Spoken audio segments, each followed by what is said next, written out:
আজকে ডিনারে ভাবলাম একটু পাস্তা রান্না করব। তাই কিছুক্ষণ টিভি দেখে সময় মতো কিচেনে চলে আসলাম। তা আমি আজকে ভাবছি একটু রেড পাস্তা রান্না করব। প্রতিবারই প্রায়ই সবসময় হোয়াইট পাস্তাই রান্না করা হয়, কিন্তু আজকে একটু ভাবছি রেড পাস্তাটাই রান্না করি।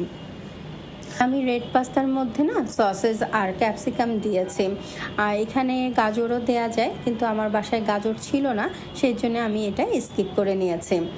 পুরো পাস্তাটাই রান্না করেছি আমি বাটার আর একটু তেল দিয়েছি, এর মধ্যে রসুন কুচি, তারপর পেঁয়াজ, এটা একটু সামান্য ভাজা ভাজা হলে আমি যে টমেটো পেস্টটা করে নিয়েছি ব্লেন্ডারে সেটা দিয়ে দিলাম, তারপর পাস্তা সস দিয়ে দিলাম, স্বাদে ম্যাজিক মশলা, একটু গোলমরিচের গুঁড়ো, চিলি ফ্লেক্স দিয়ে দিয়েছি, আর সেই সাথে লবণও। এখানে না অনেকে কিন্তু ক্রিম ইউজ করে, আমি আর ক্রিম ইউজ করিনি, আমি এখানে মেয়োনেজটা ইউজ করেছি।